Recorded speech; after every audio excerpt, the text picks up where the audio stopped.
Shalom sahabat kuntum yang terkasih, kita jumpa lagi pada hari ini, hari Jumat tanggal 2 Juni tahun 2023. Hari ini adalah hari biasa dalam pekan biasa yang ke-8 dengan warna liturgi adalah hijau.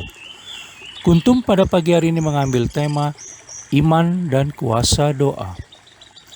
Sahabat kuntum yang terkasih, struktur bacaan kita pada pagi hari ini terdiri dari bacaan pertama yang diambil dari kitab Sirach 44 ayat 1 dan ayat 9 sampai dengan 12. Mazmur tanggapan diambil dari kitab Mazmur 149 ayat 1 sampai dengan 6a dan ayat 9b. Bait pengantar Injil diambil dari Injil Yohanes 15 ayat 16. Dan bacaan Injil pada pagi hari ini diambil dari Injil Markus 11 ayat 11 sampai dengan 26. Bacaan Injil pada hari ini dapat kita baca pula dalam Injil Matius 21 ayat 18 sampai dengan 19 untuk ayat 12 sampai dengan 14. Injil Matius 21 ayat 12 sampai dengan 13, Injil Lukas 19 ayat 45 sampai dengan 48, dan Injil Yohanes 2 ayat 13 sampai dengan 16 untuk ayat 15 sampai dengan 19. Dan Injil Matius 21 ayat 20 sampai dengan 22 untuk ayat 20 sampai dengan 26. Baik sahabat kuntum yang terkasih, saya akan bacakan bacaan Injil kita pada pagi hari ini yang diambil dari Injil Markus 11 ayat 11 sampai dengan 26. Sesampainya di Yerusalem, ia masuk ke bait Allah. Di sana ia meninjau semuanya. Tetapi sebab hari sudah hampir malam, ia keluar ke Betania bersama dengan ke-12 muridnya. Yesus mengutuk pohon ara. Keesokan harinya sesudah Yesus dan ke-12 muridnya meninggalkan Betania, Yesus merasa lapar. Dan dari jauh ia melihat pohon ara yang sudah berdaun. Ia mendekatinya untuk melihat kalau ia mendapat apa-apa pada pohon itu. Tetapi waktu ia tiba di situ, ia tidak mendapat apa-apa selain daun-daun saja, sebab memang bukan musim buah ara. Maka katanya kepada pohon itu, "Jangan lagi seorang pun makan buahmu selama-lamanya." Dan murid-muridnya pun mendengarnya. Yesus menyucikan bait Allah. Lalu tibalah Yesus dan murid-muridnya di Yerusalem. Sesudah Yesus masuk ke bait Allah, mulailah ia mengusir orang-orang yang berjual beli di halaman bait Allah. Meja-meja penukar uang dan bangku-bangku pedagang merpati dibalikkannya. Dan ia tidak memperbolehkan orang membawa barang-barang melintasi halaman bait Allah. Lalu ia mengajar mereka, katanya, "Bukankah ada tertulis, rumahku akan disebut rumah doa bagi segala bangsa? Tetapi kamu ini telah menjadikannya sarang penyamun." Imam-imam kepala dan ahli-ahli Taurat mendengar tentang peristiwa itu, dan mereka berusaha untuk membinasakan dia, sebab mereka takut kepadanya. Melihat seluruh orang banyak takjub akan pengajarannya. Menjelang malam, mereka keluar lagi dari kota. Pohon ara yang sudah kering, nasihat Yesus tentang doa. Pagi-pagi ketika Yesus dan murid-muridnya lewat, mereka melihat pohon ara tadi sudah kering sampai ke akar-akarnya. Maka teringatlah Petrus akan apa yang telah terjadi, lalu ia berkata kepada Yesus, "Rabi, lihatlah, pohon ara yang kau kutuk itu sudah kering." Yesus menjawab mereka, "Percayalah kepada Allah.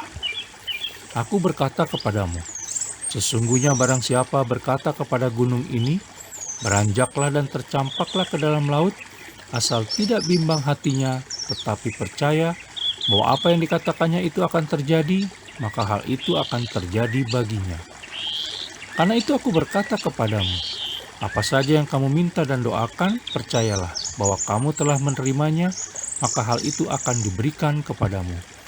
Dan jika kamu berdiri untuk berdoa, ampunilah dahulu sekiranya ada barang sesuatu dalam hatimu terhadap seseorang, supaya juga Bapamu yang di sorga mengampuni kesalahan-kesalahanmu. Tetapi jika kamu tidak mengampuni, maka Bapamu yang di sorga juga tidak akan mengampuni kesalahan-kesalahanmu." Demikianlah sabda Tuhan, terpujilah Kristus. Sahabat kuntum yang terkasih, sebelum kita lanjutkan renungan kita pada pagi hari ini, jangan lupa menekan tombol like dan subscribe yang ada di bawah video kuntum ini agar kuntum dapat terus berkembang semakin baik di masa yang akan datang. Sebelumnya saya sampaikan terima kasih dan mari kita lanjutkan renungan kita pada pagi hari ini. Sahabat kuntum yang terkasih, fakta bahwa Yesus Kristus mengutuk pohon ara sebagaimana kita bisa baca dalam Injil Markus 11 ayat 14 sangat berkesan bagi para muridnya, khususnya Petrus. Kelihatannya Petrus takjub sekaligus penasaran dengan kuasa yang keluar dari perkataan Yesus Kristus. Sebagaimana kita bisa baca dalam Injil Markus 11 ayat 20 sampai dengan 21.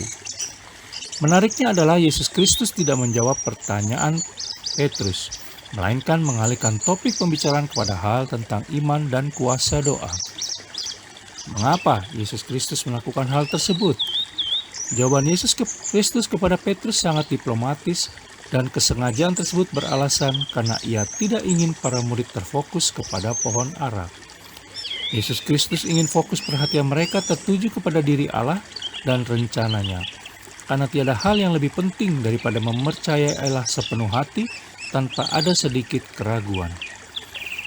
Dalam Injil Markus 11 ayat 23 dikatakan bahwa barang siapa mampu melakukan hal tersebut, maka ia akan mampu melakukan hal-hal yang ajaib. Dalam hal berdoa, iman turut serta memainkan peranannya untuk mewujudkan rencana Allah Tritunggal Maha Kudus dalam kehidupan umatnya. Menurut Yesus Kristus, kuasa doa akan timbul apabila seseorang memiliki dua hal, yaitu yang pertama, percaya bahwa dirinya telah memperoleh apa yang diinginkan sebagaimana kita bisa lihat dalam Injil Markus 11 ayat 24, di mana keyakinan yang teguh dan permohonan kita harus selaras dengan kehendak Allah Tritunggal Maha Kudus. Andaipun permohonan kita belum terwujud, seharusnya hal itu tidak mengurangi keyakinan kita terhadap janji Allah Tritunggal Maha Kudus. Yang kedua, memiliki hati bersih yang dipenuhi cipta kasih, sebagaimana kita bisa lihat dalam Injil Markus 11 ayat 25 sampai dengan 26. Karena Allah Tritunggal Maha Kudus itu Maha Suci dan Maha Pengasih, maka terlebih dahulu kita harus membereskan kotoran akal budi, jiwa, dan hati, karena sedikit kotoran dapat menjadi hambatan besar bagi kita untuk masuk ke hadirat-Nya. Untuk dapat bersekutu dengan Allah Tritunggal Maha Kudus tanpa hambatan, maka dibutuhkan cinta kasih dan kemurnian. Hanya cinta kasih yang memampukan kita mengampuni orang lain, sebab diri kita tidak lebih baik dari orang lain. Jika kedua unsur tersebut ada, maka Allah Tritunggal Maha Kudus akan mengabulkan doa kita seturut dengan kasih dan kehendak-Nya. Sahabat Kuntum yang terkasih, bila ingin lebih jelas lagi silakan melihat kepada deskripsi yang ada di bawah video Kuntum ini. Dan jangan lupa menekan tombol like dan subscribe yang ada di bawah video Kuntum ini agar Kuntum dapat terus berkembang semakin baik di masa yang akan datang. Terima kasih, selamat pagi dan salam.